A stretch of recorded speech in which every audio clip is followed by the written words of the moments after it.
because I think that it's a big rant that I go on from the sense of like cook to chef. Like I'm actually a big advocate of people if they're working in a professional kitchen to call themselves a chef sooner than they get a title for it, just because you will take on those mental responsibilities, like the negative self-talk you might be having with yourself might change. But so like, and that's certainly a journey that I went through when I moved back from Europe to the US, and I was like doing pop-ups to do that dance like and I say dance from almost like a comical circus like street performer sense of like it's a chef trying to figure out what their food looks like kind of thing. Like any for someone who is starting to navigate that or wanting to kind of like, well, the next thing on the docket is I got to figure out what my food looks like. Like advice from that time, best practices, things to avoid, misconceptions, all of that. Speak to that person. Yeah, so I had a really unusual path. Like I had some pretty good marks on my resume, and I was very fortunate. I mean, I was very, very fortunate. I was living in New York City on my sister's couch, and I was fortunate in that like I had a big sister who was a lawyer. She wasn't at the time, certainly wasn't like a millionaire, but she's very generous and she's amazing, So I was able to work for free at a lot of cool places. And so my first job in New York City was at Del Anima. And I got fired right away. 3 days. And it was a very small kitchen, if anybody's been there. It's like a 3-man line. And my sister like kind of like tricked me into getting the job. Like she was like I moved to New York to work on the American Stock Exchange. And it didn't really pan out. I didn't like it. It wasn't working. And I had like worked in like taquerias and stuff in San Diego.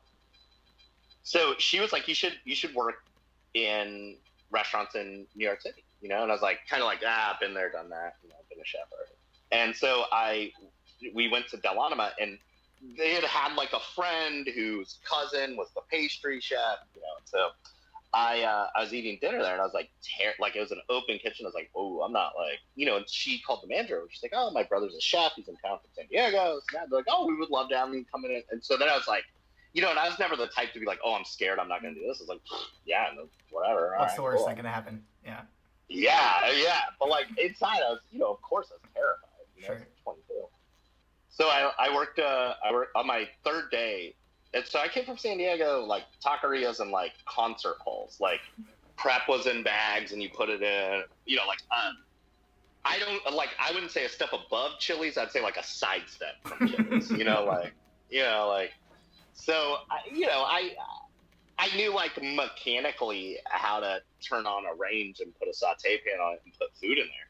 But like, I didn't know shit.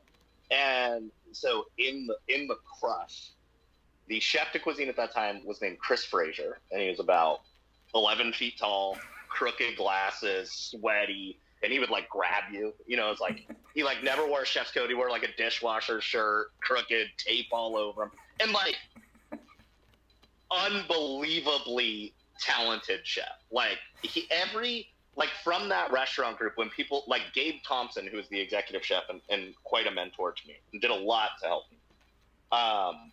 Fired me twice, but I'll get to that later.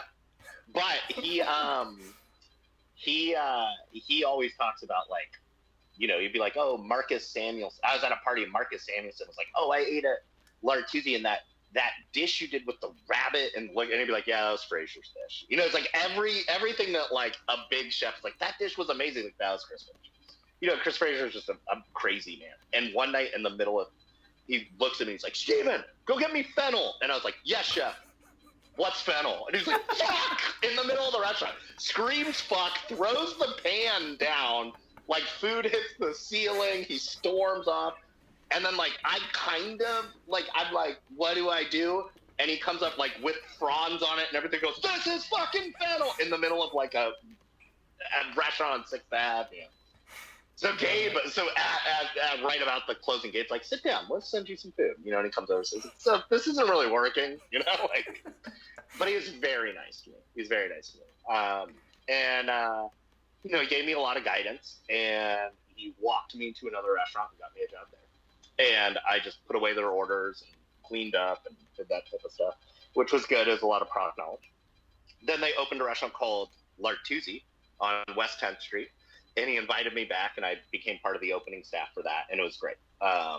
And then he was very helpful. He encouraged me. His wife was a CIA graduate. He introduced me to the Culinary Institute of America and wrote me a letter of recommendation, helped me get a scholarship. My sister helped me because I'm not, I certainly at that time, I didn't have, good, I wasn't poetic. So they helped me write my application letter and that type of stuff. And so I got into CIA. And I think that, I think I was very fortunate in that I just worked really hard, and people saw that I worked hard and they cared. Matt Lambert, who's the chef of the Busket Room, which got a Michelin star right away, I worked under him at Public. And I remember he called me in the walk-in box one night, and he was like, "You're fucking terrible." He's like, "But I could tell you care a lot." And that's why he's like, "I could be a lot meaner to you. I know I'm mean to you, but I could be a lot fucking meaner." I'll always remember, you can be meaner than you are. I feel like we're at the maximum level of meanness.